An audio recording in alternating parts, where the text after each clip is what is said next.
Welcome to Sex Ed with DB. I'm your host, DB. Let's get into it.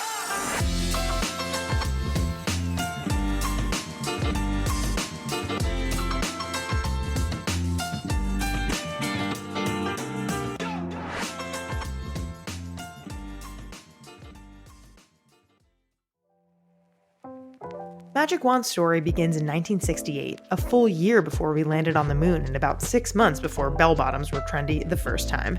This is when the Magic Wand, the original personal massager, was first introduced, and I am so glad it was.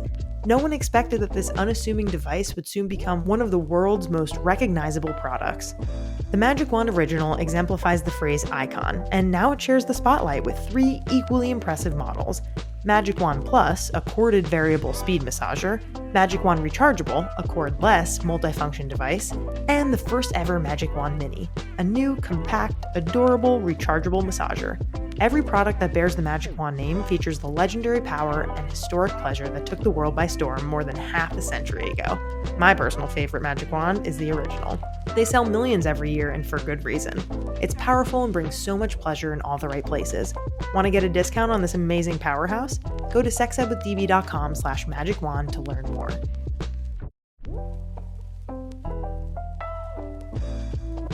I'm about to get personal here, so listen up. I'm going to tell you a fun fact about me that you definitely didn't know. The lube that I use most consistently is Uber Lube. I really mean it. If you were here with me right now, I'd tell you to go over to my nightstand drawer and tell me what you see. That's right, you would see a bottle of Uber Lube. If you've never heard of Uber Lube, let me tell you about it. Uber Lube is a silky smooth silicone-based lube recommended by leading doctors, and its body-friendly ingredient list makes it widely used by people with sensitivities to lubricants. Another amazing thing about Uber Lube is that it doesn't leave a sticky residue like water-based lubes do. It lasts for a long time and doesn't stain clothing or bedding. I have 3 bottles of Uber Lube on my bedside table right now, ready when I need it. If you're someone who wants to feel more pleasure in the bedroom, use code SEXEDWITHDB for 15% off at uberlube.com. Trust me, it's amazing.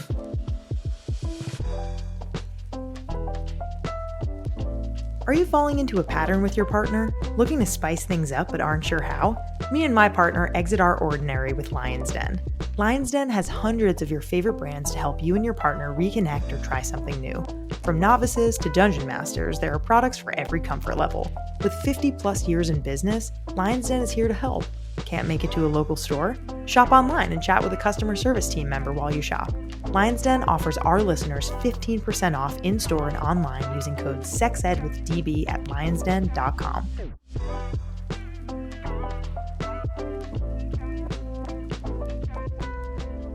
At Well and Good, we spend our days talking to and learning from the most interesting people in wellness, experts, thought leaders, and celebrities alike.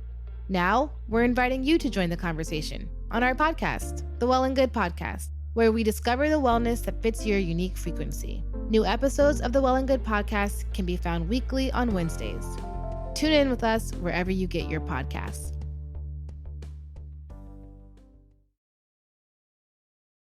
Hello, my friends, my pals, my wonderful, wonderful listeners. How are we doing today? I hope that you're doing phenomenally and that you are just having the best fucking day of your life, because you deserve that, and I think you know that as well. Any hoozer doozer. It's been a very busy few weeks for me, just to kind of let you know where I'm at. It gets like this a couple times a year where I'm just kind of like scrambling, and I thought I had enough time to prepare, and then I'm like, fuck, there's so much more stuff that I need to be doing. And that's been the last few weeks, but something fun and silly is that I'm doing this really wild masturbation experiment with Magic Wand. And you're going to hear all about it soon, I presume, if something hasn't come out about it already when you're listening to this episode. And it's just kind of wild. Like, I'm doing this 3-week thing where for the first week, I didn't masturbate at all or orgasm or have sex at all. And then the second week, I use the Magic Wand, either masturbating or sex with my partner, and use the Magic Wand during that every day, one or the other, or both, presumably, for 7 days. And then for 7 days, I'm doing kind of this thing where I'm like, oh, just like normal sexual activity. So I'm like tracking a lot of things, and it's just it's kind of like, have you ever done a masturbation experiment? It's just this like maybe not. It's just really strange and funny and silly and fun and overwhelming and kind of a lot. And I don't think I anticipated that. So that's what I've been kind of up to and doing. And it's very fitting that today on the podcast we have Reed and Florence from Come Curious. And we talk about so many wonderful things. They are two really, really wonderful human beings. They're people who I've been following and I've listened to their podcast before, and I love what they do on social media. And in this episode, we talk a lot about their podcast, Fucks Given, which is soon to be rebranded as Come Curious. We talk about heartbreak and how no one really prepares you for how long it can take to heal sometimes. We talk about their experience at a young swingers week in Jamaica a few years back. Spoiler alert, lots and lots of fun stories there. And we also talk about how we're kind of constantly shifting and growing and learning. Even when it may seem like we have it all figured out, we're still doing those things. And so it's a really, really fantastic episode. I'm really excited for you to hear it. There's a lot of laughing, a lot of tenderness, silliness, and I really admire them and what they do, and think that their videos and their content are so wonderful, and they're all about pleasure and identity and really feeling yourself and celebration of that. And just a couple of reminders. I hope that you've been enjoying the Curious Sex Ed episodes with Mariah from Sex Ed Files every Friday.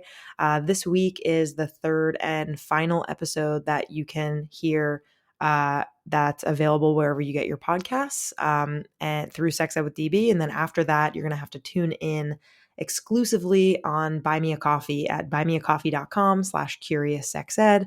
And if you want to go to our link tree and check out our anonymous question form, you can fill out a question and we might answer it on the podcast. And you can also tip us, buy us a coffee if you've been enjoying that content. It takes a lot of work and effort and preparation and research. And if you've been enjoying it, I hope you consider either joining our bestie crew and supporting us every month, or tipping us and buying us a coffee one time.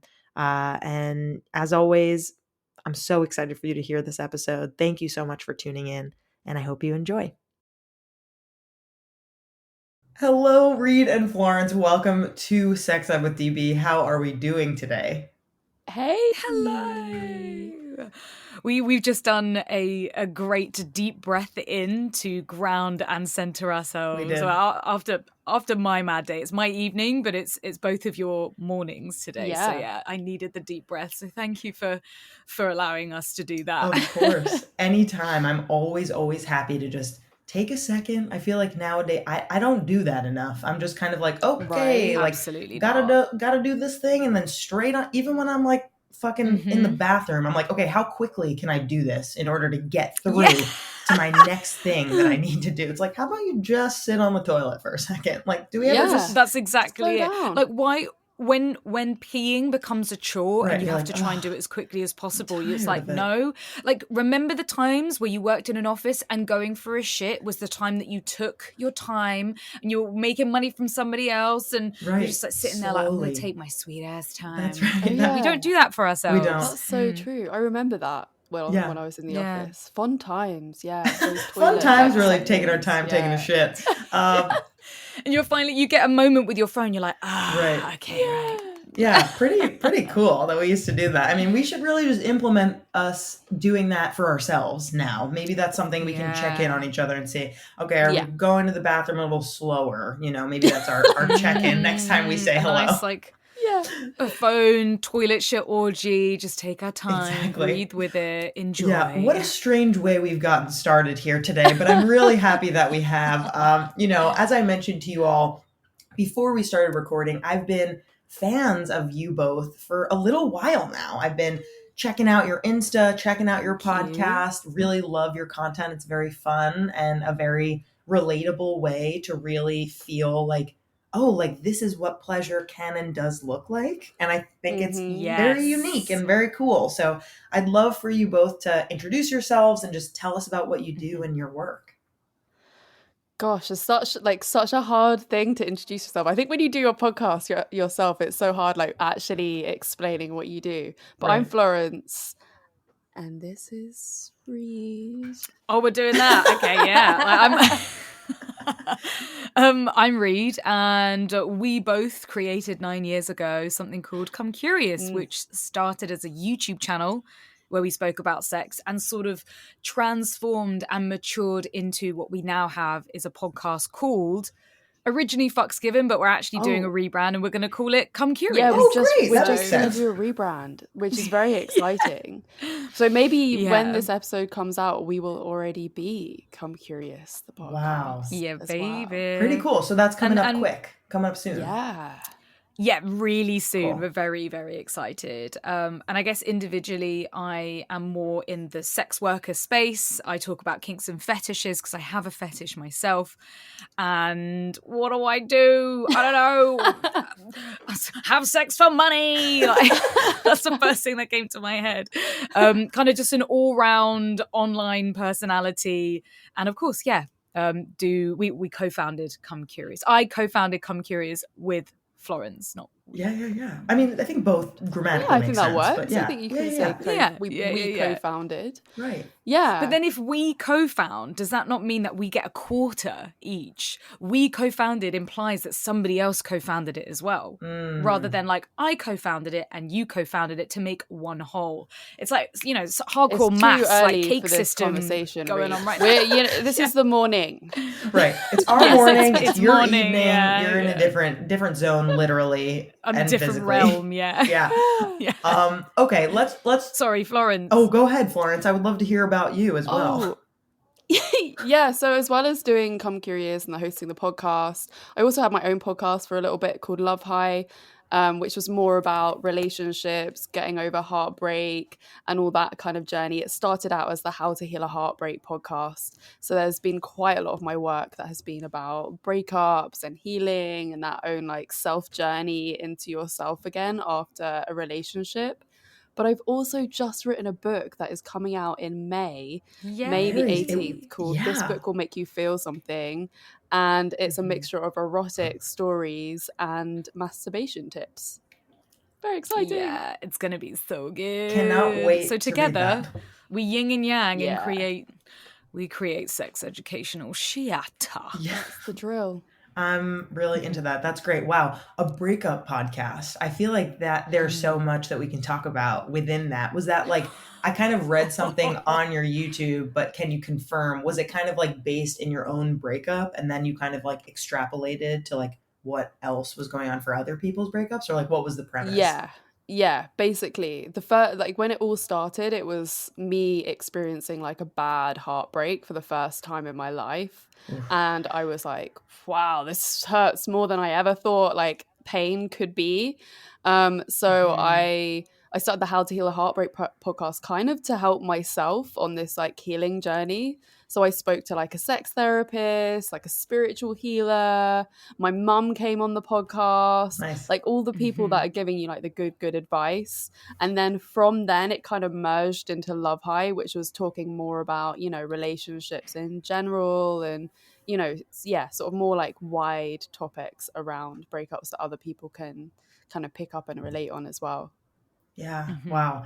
Yeah, I don't feel like we really, like, our friends know that we're sad during a breakup, of course, because they're like, oh, like, I'm hearing you, like, what can I do? But we don't really talk enough, I feel like, about how long that can take, like, depending on took me well over a year. For sure. And it can also be exhausting for everyone, you know, the person going through the breakup and then the people around them, because that seems to be the only form of conversation. Of course, you need to have those moments. You have to have your friends back and be sat there and listen to them and listen to all the stuff that you might agree with or disagree with. But that can also be exhausting. You need to put boundaries in to be like, I don't know if I have the bandwidth right now to listen, but I'll be there for you at the weekend, or I'll be there for you tomorrow, you know? Yeah, it's rough. It is tough for everyone involved. I mean, yeah, similar to kind of like any hard experience that a friend or family has, where you're just kind of like, I want you to be feeling better, but sometimes it really just takes time. Like that's at least what I've felt, is just kind of like time and like figuring out other loves of your life, whether that be people or like activities or things to kind of like throw yourself into. Yeah. It's all about moving forward, isn't it? It's Hobbies. Positive distraction. Right. It's not distracting yourself, but it's also like feeling in the moment and working with it. I'm literally going through this breakup right now. I broke up in January, so it's such an uncomfortable feeling. I don't want to fucking sit and cry for hours. Fuck you. Right. Like I want to be able to go off and fuck people and have the time of my life, and it just doesn't work out that way. And it just sometimes it just hits you out of nowhere like a sledgehammer. You're like, oh shit, the breakup feels totally. Okay, so you kind of mentioned this a little bit before. You're the co-founders. You each co-founded, for example. And I want to know, like, how did you two become friends? And like, how did you kind of decide that Come Curious was something as a YouTube channel that you really wanted to do, and that was your method of doing it? Yeah, that's a good story, actually. Our origin story is dope. Yeah. Both in like different ways. We were kind of involved in wanting to create porn. I came out of doing like a fine art degree and wanted to be like this feminist porn director who like made really like cinematic, beautiful porn.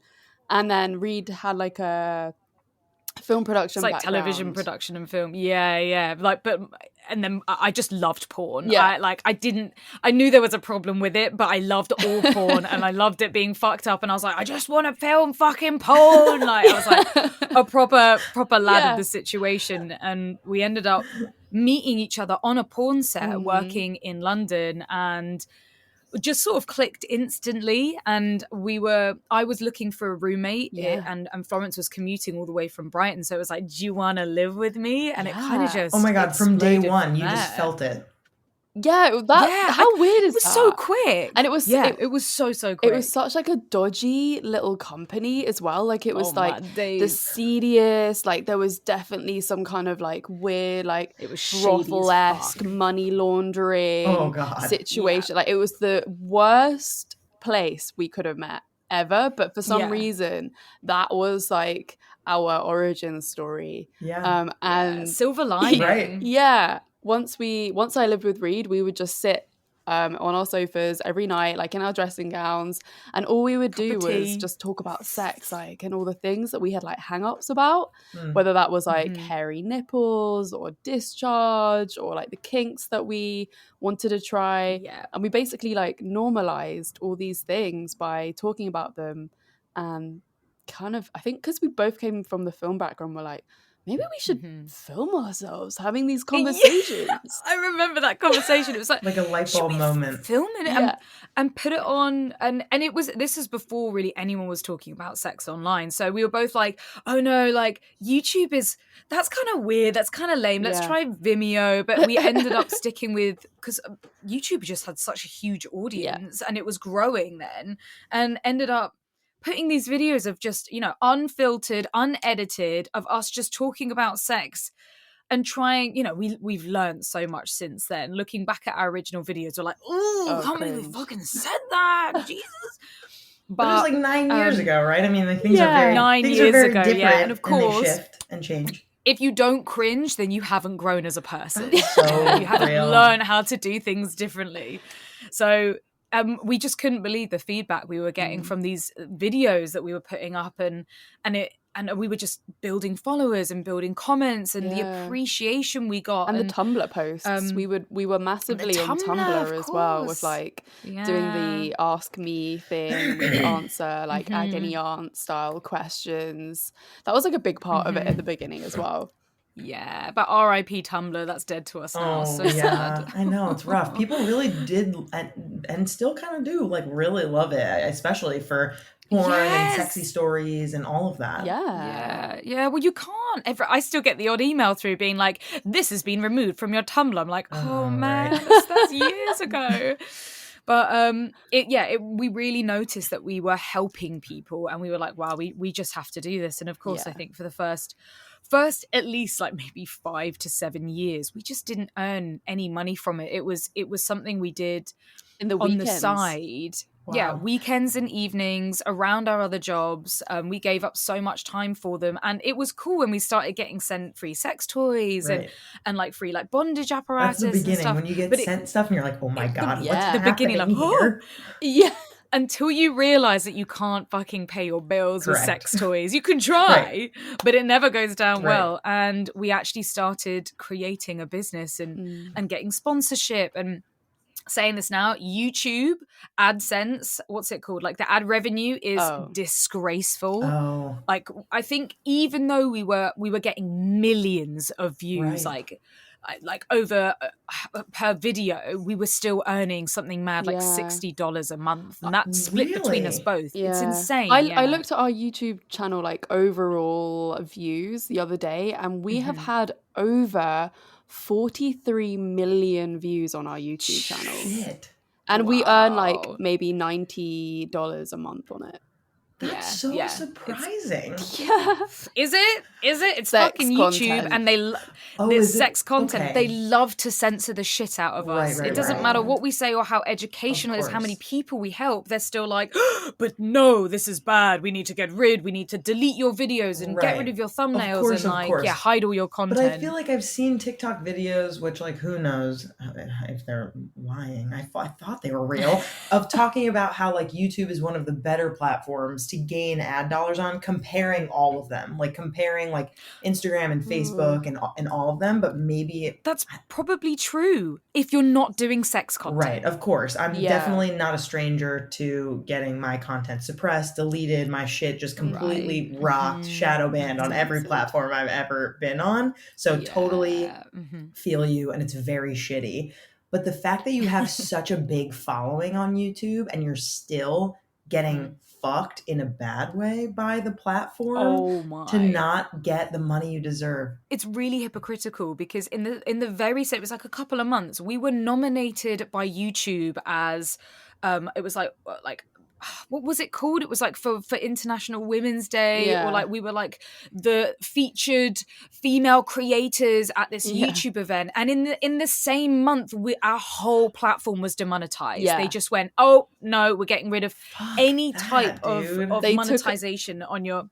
It's in the same month, and we were like, what the fuck is going on? This makes no sense. Yeah, they took us away as YouTube partners, which means that you can't get monetized. But So luckily we had the contacts through doing that International Women's Day thing, and they were like, oh my God, let's sort this out for you because that's not okay. Yeah. Right. That's a New York Times article, if I've thankfully. ever heard one. Yeah.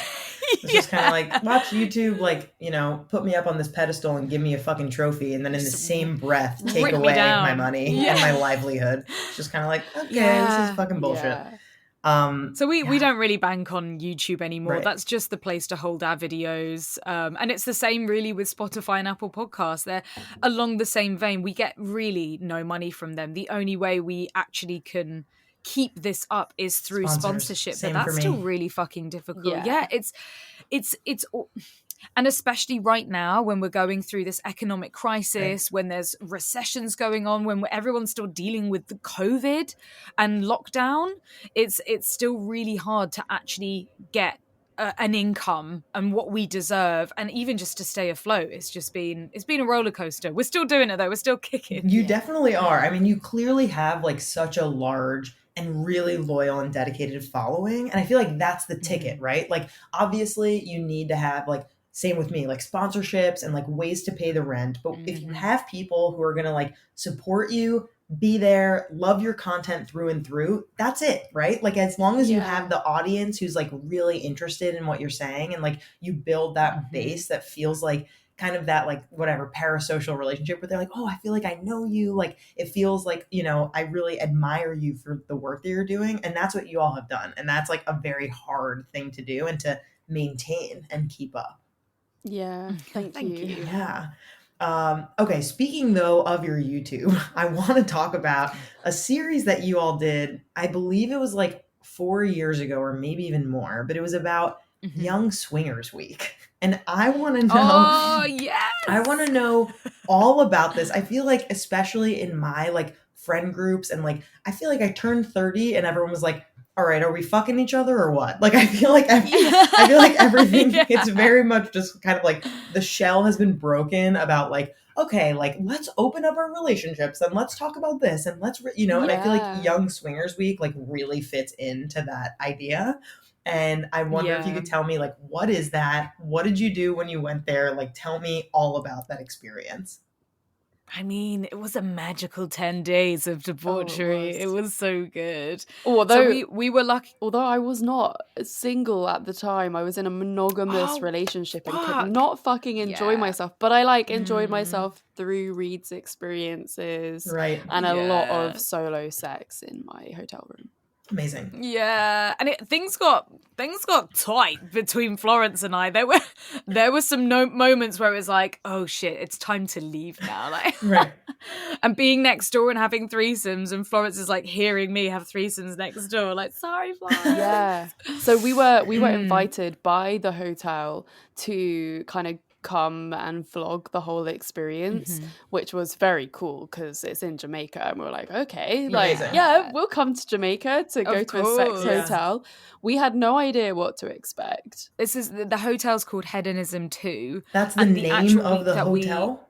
Yeah. The name of the hotel, and they have loads of different themed weeks, and then there are companies that like rent out the place and sell their tickets and everything like that. So we went on Young Swingers Week, and it was just such an incredible experience. It wasn't just a nudist resort where it's completely acceptable to be naked everywhere apart from in the restaurant, which was really cool. Really cool. And there's a part of the beach and a pool that you have to be naked if you want to go hang out there. Yeah. The rest of the beach you don't have to be. But it wasn't just, like a big fuck fest. There were classes, there were talks, there were, shows on every night. There were themed days. Yeah. We did we covered so much and did so much. And before going, we were both quite nervous. Like, we're coming from all the way on the other side. We've got no idea really what to expect. What's it going to be like naked with everyone kind of thing. I hadn't been to a sex party before. So like this was the first time that I was kind of gonna see people fucking in front of me and like all of that stuff. And I remember, I think it was like the first time we went onto the nudist beach. We went like towards the bar and there was a full on orgy happening in the pool. Just like there was like people sitting on the edge, someone going down on them, like just like fucking up. We were like and fucking and fingering and like we're like, oh, you seeing what I'm seeing right now? It was I think when you see people fucking, you think it's going to be really weird, but when you actually see it, you're like, oh, that's really cool. Like that's really normal. And it feels really like special and exciting, and it's not like gross or weird. You're just like, huh. Yeah, they're fucking, and I'm not freaking out. Wow, like a new thing has been like unlocked. Something has happened. Yes. Yeah. I guess that was the whole like when I wanted to direct porn and I first saw people fucking in front of me, that was like the same reaction. It was like, why is this not weirder? Like it should be weird, but it's not. Like I'm just a viewer and I'm just sitting next to them and they're doing that. That's cool. It's because sex isn't weird. Sex in front, we're animals. That's so baseline. We should be able to fucking really in front of our friends, in front of anyone, and it not be weird. Yeah. But we've created this idea that it's gross or it's private, it's secretive. We can't see any of that, and it's like that's really. It's really sad. One of the best things was going to a sex party with one of my closest friends who I see as a brother, seeing him fuck his girlfriend and being like, oh, I'll give them some space. But like, I'm fucking cheering for you. And like, this isn't awkward and weird and like, go you. Right. I mean, when we've been to sex parties before, it's a bit like that. So you should be cheering for your friends, not being like, ew, gross. I remember walking out of a sex party room, like, think, oh, there's Reed. Oh, she's going down her boyfriend. Cool. Okay then, well, just walk on by. Imagine if I came over and like patted you on the back, like, go on, son. You got this. Or like even just like, shall I take the balls? Like, let's go. No one's really touching the anus there. Let me just get right back in there. Yeah. Like, I mean, I need a rimming partner here. Like, team up, yo. That would not be me. Oh my God. And then there was the time at Hedonism when Reed was fully going into this threesome, and I was like, okay, I'll come into the sex room too, and I'll just sit on the side and I'll watch because I'm not allowed to do anything.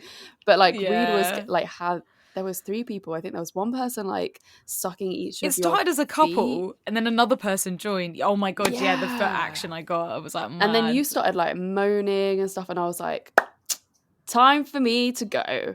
And I just was like, oh, it's so I'm gonna sad. go. Bye, everyone. And went home to my room and masturbated. Not to the thought of you, but like just the general horniness. Yeah. I wouldn't mind if it was to the thought of me. It's like, pleasure's pleasure. We all think about weird shit in the time. Like, honestly, the way it is. We really don't. Obviously, we don't talk about that. Like, I feel like even it's like more common for like cis women with their cis women friends to be like, oh, like, you know, whatever, Sex and the City, classic bullshit, where they're like, oh, was he good in bed? Like, how big was his dick? Like all these things in the 90s that like we stereotype, that we think that like women are saying to each other. But even now, I feel like in monogamous relationships, it's more rare for like me and my friends who are women to really talk about it, because there is this kind of level of like privacy. If you've been, you know, with the same person for a really long time, maybe there's nothing that you feel like you want to share that's maybe new, or I don't know. I just feel like it's not like friends don't really talk about that as much as it's like depicted in media.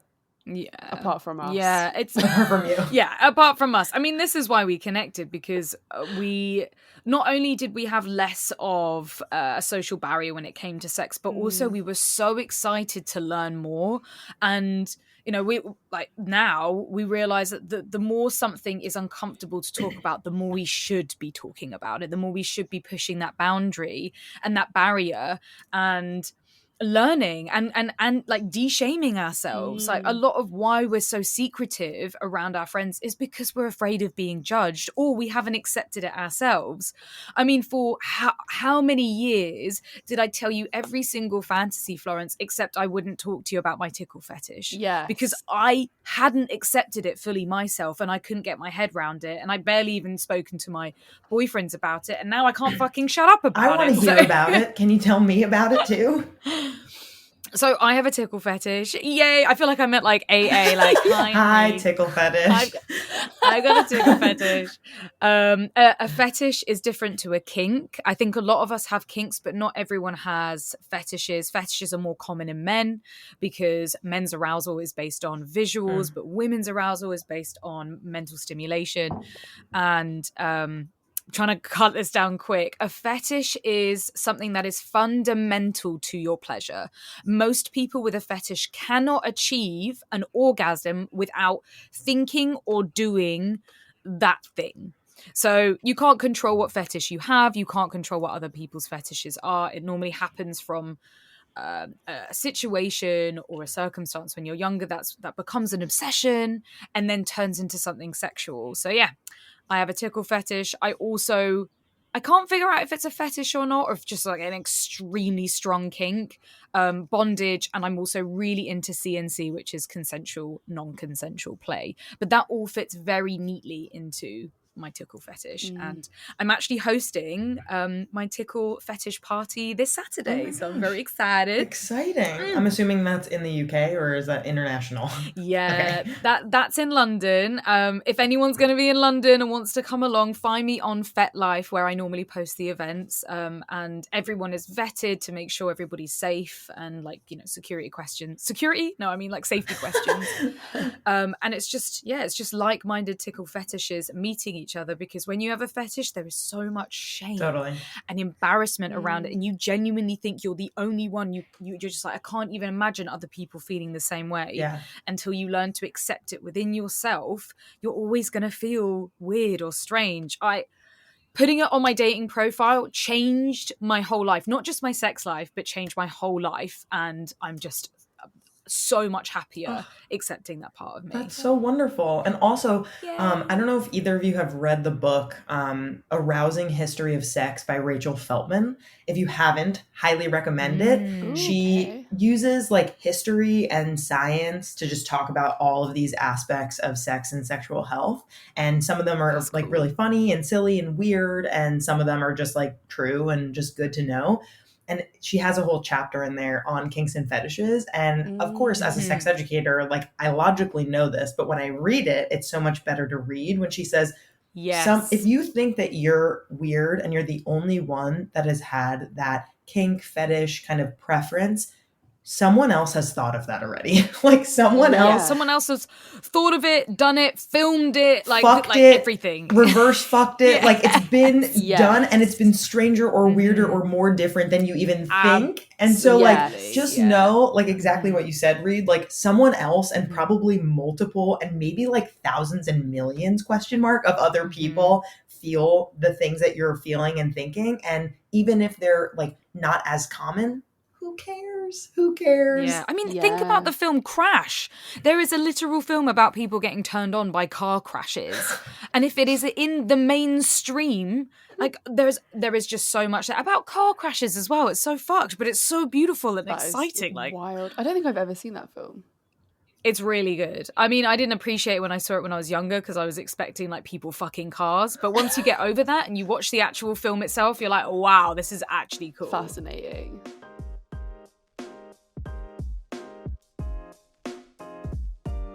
Interested in experimenting with anal sex? Here are 10 things to know before bottoming with expertise from a doctor and anal surgeon at Future Method.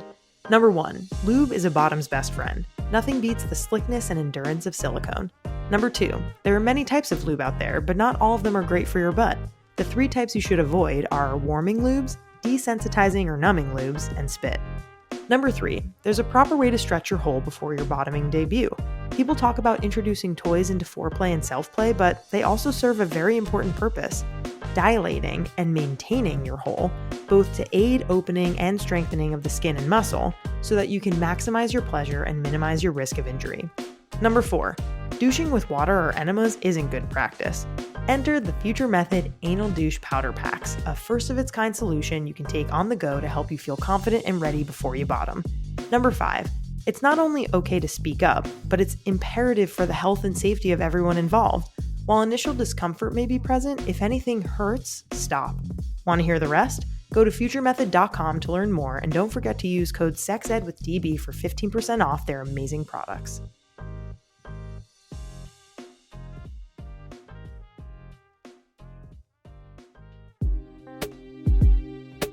Too often, women of color are a mere afterthought in conversations around wellness.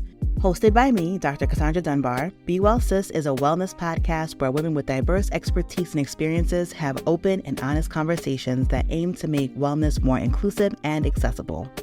Tune in every Tuesday for actionable insights and resources to help you live more joyfully, authentically, and beautifully. We're available wherever you get your podcasts. Be well, sis.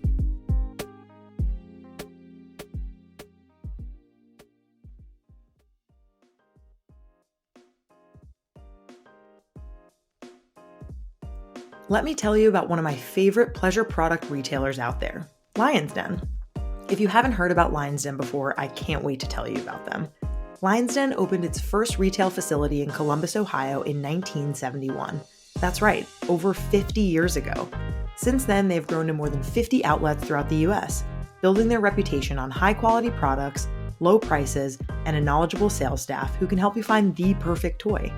One of the many things I love about Lion's Den is that they advocate for a sex-positive perspective on intimacy and sexual well-being, and strive to break the stereotypes and stigma surrounding sex by providing comprehensive educational resources to empower everyone to enjoy life to the fullest. They are simply amazing.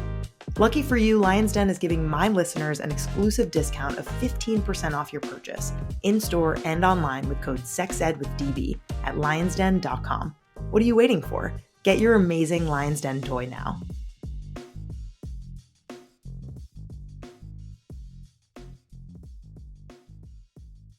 Something that I kind of am curious to get y'all's take on. I wonder how often you talk about this, but I feel like both of you, from your content and from your podcast and everything that I've seen, right?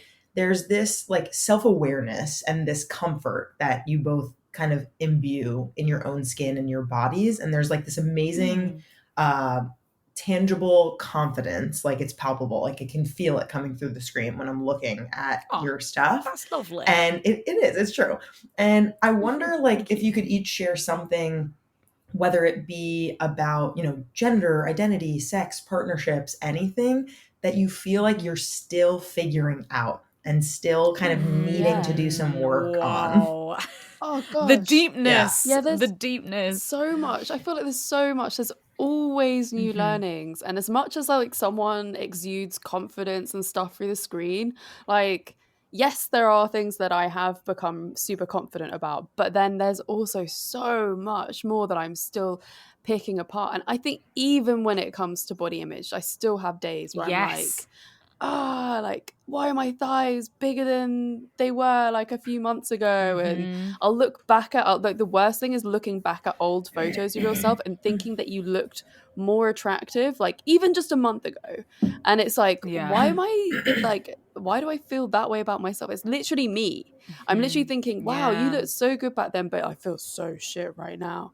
So like, I even have those moments still. But I would say for me, definitely to do with my sexuality. Like, I'm just coming I'm trying to become more comfortable with my sexuality, being bisexual. I've been very straight facing most of my life, and it's only just now that I'm finding the kind of confidence to be like, no, I am bi, and I would actually quite like a relationship with a woman, and like I want to be sexual with women, and it's something that really turns me on and feels exciting.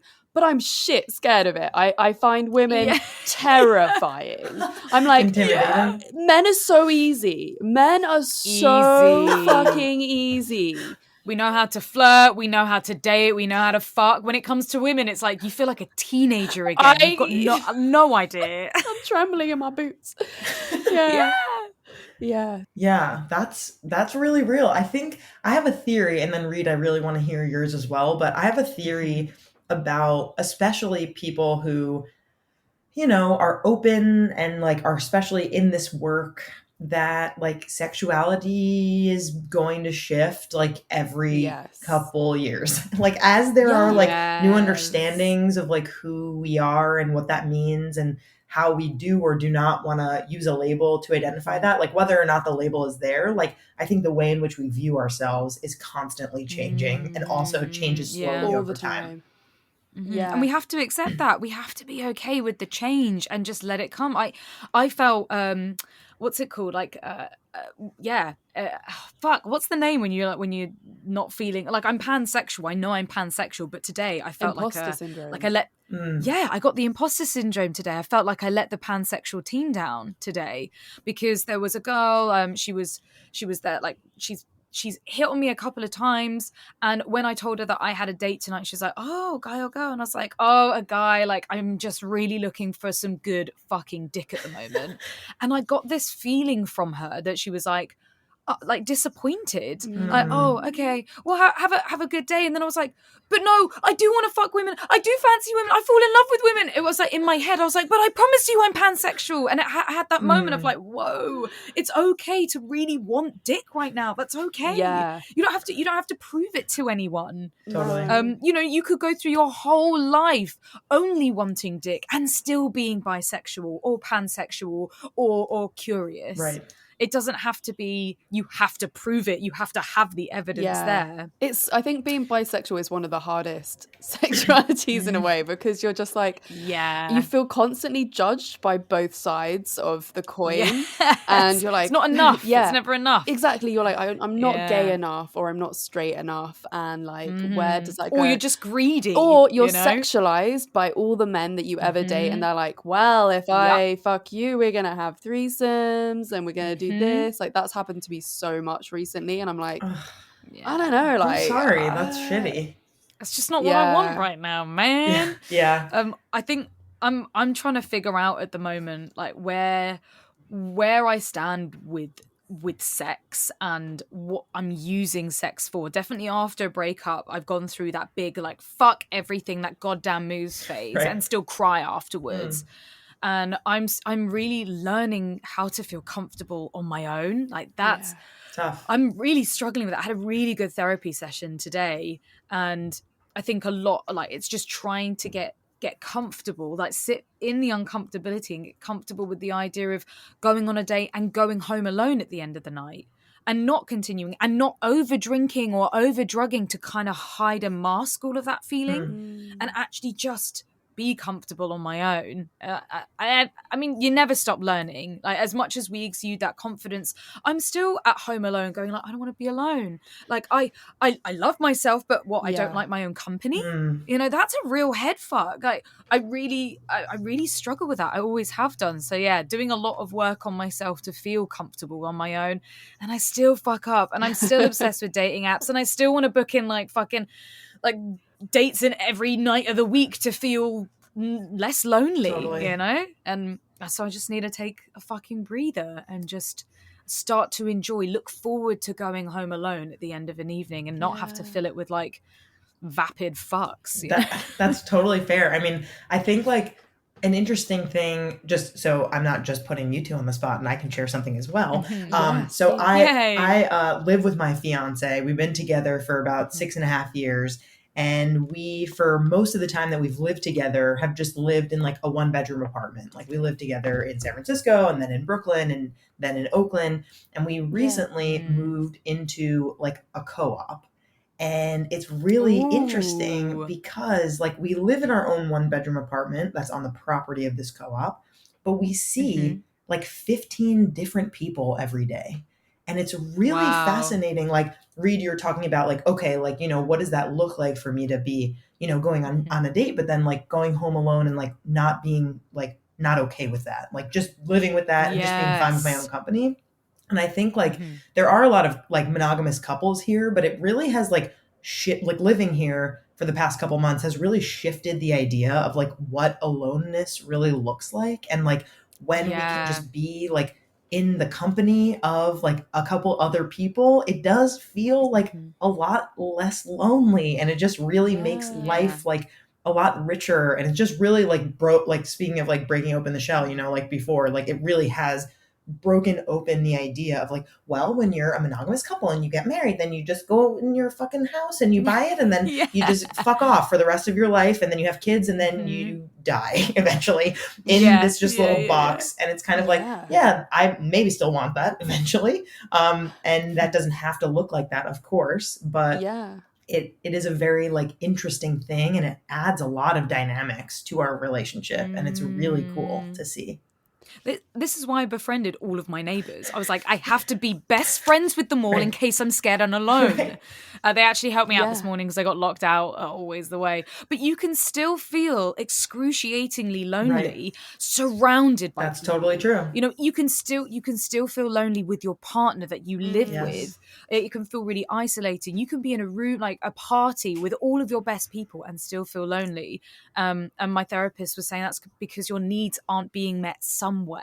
So you need to figure out what those needs are and not wait for them to come to you. Work with them and get them yourself. Find them somewhere, you know, ask your partner for the thing that you need. Make more friends, or the friends that you have, ask them for cuddles. Florence and I have been learning. I mean, we live in 2 different countries at the moment, so it's hard. But when I came to visit, we were like, let's learn to actually cuddle each other. That's so sweet. And for both of us, and for a lot of platonic friends, that's really hard to do. It feels really weird and uncomfortable and awkward, and we only ever really are tactile with our romantic or sexual relationships. I felt like that's easy. All touch was kind of sexual in some way, because I have such like a high accelerator when it comes to being turned on. So like touch can just like instantly, you know, feel a bit horny to me. So which also meant that when friends and stuff touched me, that was like, oh, I don't want to feel this way about you. Might be even a bit of like the bi imposter syndrome, like like no, I can't be attracted to women. Totally. But and also, we both, Florence and I, recognize, and I'm sure a lot of people will relate to this, thinking about seeing their parents and what their touch looked like, if they ever touched at all, if they ever hugged, if they ever kissed, if you ever knew that they were intimate. Both Florence and I, our parents but like I don't even remember my parents being in the same room as each other, especially if your parents are separated. I was Or going to like say, are even they just like a together or handhold. are they divorced or? Yours are divorced. Mine were never married. They were separated when I was 8, and I think that plays a lot of why we are the way that we are now when it comes to touch and relationships. Both Florence and I tend to have codependency issues when we get in relationship. And Anxious I can't, attachments. I'm of yeah, divorce it's as just well. like, I also am an anxious yeah, attacher. Yeah. yeah, you know what it's like. And it's a lot of it is doing the deep dive into, well, what was our first memory of intimacy? Did we ever grow up around people that were intimate with each other? Mm. And if not, how can we change that now? We can't change the past. How can we learn to do better now? So what Florence and I are doing are, can I have a cuddle? Can we really push ourselves to have a proper cuddle? And it was It amazing when we was so cuddled. It was nice. difficult, but afterwards, oh my God, I was like, oh, I've just had all my needs met and Yeah. more. Yeah, I'm Yeah, it so was into good. that. I It's feel a like good shit. when I was in like middle school and high school, me and my like girlfriends, we would give each other the chills and we would just like touch each other and give each other little chills. We would Yes. literally like take our shirts off. It was not sexual at all. It was just like, just give me the Yeah. chills on my back and give me a massage. And it was just like, Oh, we don't really so do that as much. Or lovely. like give me I head love that. scratches or whatever. Like we used to do that Even just so playing much. with each other's hair, right? Yeah. Yes, It's yeah, the hair playing or platonic like and intimate. doing each other's nails or makeup or something that's extremely intimate. I mean, this is quite gendered because we're talking about girls. It's even harder for dudes. Right. You know, like there's not a hell of a lot of stuff that dudes can do that's socially acceptable apart from what, like sports. Yeah. That's kind of like contact sports. They're like, yeah, man, like you broke your leg. Wow, I got my needs met. Right. Like, Yeah, Right. I mean, I guess And- that's why loads of guys do Brazilian jiu-jitsu. Like, they just love rolling Yeah, around or on the floor football. together. Like, it's They just basically love like a that shit, cuddle. yeah. Oh my God. Yeah, exactly. But there's got to be more stuff that guys can do as well. Not just, you wanna watch the game and drink alcohol and get fucked up, which is still very bonding. Not shitting on that at all. Right. But there has got to be more that you can do. Go to a fucking spa together. Like go and get massages together. It's not. It doesn't have to be super mask for it to be acceptable. Totally. Things are changing though, right? In the British Love Island that just came out, all the guys that were on it were like in cuddle puddles like all the time, and they were just so close to each other. So nice. And I was like, this is so lovely to see. And they just like, I don't know, they were just being so playful. It's like you hardly see men interacting with other men like that, but seeing it on TV, and for all the types of people that watch Love Island, I'm like, those are the people that need to see this. So it's fucking amazing. Totally. Yeah. So it is special. And it is important to recognize like when that's happening in mainstream media, because it's kind of like how many people are seeing this, what kinds of messages are they receiving, and how are they internalizing this and kind of putting that out into the world. But Reed and Florence, we're at our last question of the day. I'm so appreciative of you both coming on. It's such a pleasure to meet both of you and to just chat. And I really have enjoyed having you. But I wonder if you can just share like, what's next for you? Maybe Florence, tell us a little bit more about your book and kind of where people can find it, and where can listeners find and follow both of you? Yeah, so my book is out really, really soon in May. It's going to be available, well, it's definitely available in the UK from May, and you can also buy the ebook and the audiobook in America, or you can go onto the UK Amazon and buy the actual book and they'll just ship it over. Oh, nice. Yeah, that's the trick. But it's also going to be sold in 4 different languages, in Portuguese, French, Spanish, and Dutch. Cool. So that's really cool. I'm so happy that Nice. it's crazy having your own words translated into a different language. I can't even imagine That's it. It's wild. very cool. But the book I'm super excited about. It's my debut book, and it's also like the first time that I've written erotic fiction. So there's 25 short erotic stories in there. Wow. And there's something for everyone. Like there's some kinky bits, there's sex parties, there's also just like romantic ones. One of my favorite one is like the cowboy and the bandit story, which is like a woman bandit like taking control of a sheriff. And like, Cool. yeah, really into that. And then there's some like vampire and demon kind of esque stories, which we all love. I think one of the publishers was just like, the demon story is like their favorite in the office for some reason. But what's really exciting about this book is that not only am I turning you on with all these stories, is that I'm actually giving you the tools at the same time. So there's 25 tips around all these stories to help you masturbate better, to have solo sex, to really like love your body, reconnect with your body. Because I think that in a lot of our lives, there's moments where we disconnect from our bodies and we don't feel the same thing again. So it's all about learning about your autonomy, about how you can feel more pleasure, sex toys, lubes, all the tips that we have learned over the years I've put into this book. So I'm just really excited that people are gonna get horny and learn to love their bodies again through my book. So baby. And it's available on Amazon and all the kind of book websites, Waterstones in the UK. Will you say the title one more time? This book will make you feel something, and my name is Florence Bark, if you want to check that out as well. Amazing. And how about you, Reed? So me, what's going on with me? I mean, I'm still doing the grind. I have just started my in-person foot worship meets again. So doing the sex work thing. I'm putting more effort into my OnlyFans account. I post on 2 separate OnlyFans account twice a week for each. I have a foot fetish OnlyFans account as well.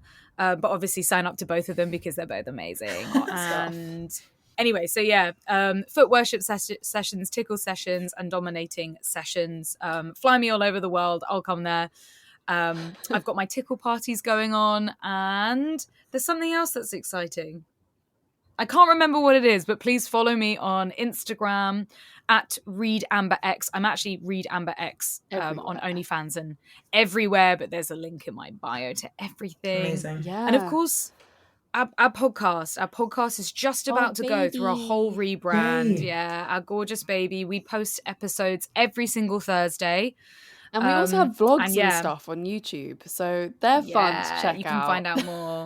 Yes. Yeah, you can see what my life was like in LA when I came to visit, and we've got a lot of vlogs. Yeah, we went and did a whole Reiki healing session, and I'm a massive skeptic, so the whole thing is there, me being like, what the fuck is this bullshit? And then Florence is like, this is amazing. It's some good shit. I shit. cannot So wait you can to see find that. us everywhere at Come Curious. That's COME, you dirty fuckers. On everything, all platforms. Incredible. Yeah, baby. Incredible. Thank you both so much for being on. It was so nice to meet you and chat with you. Thank you for having us. Thank you. You're incredible. Mwah, keep doing the good girl.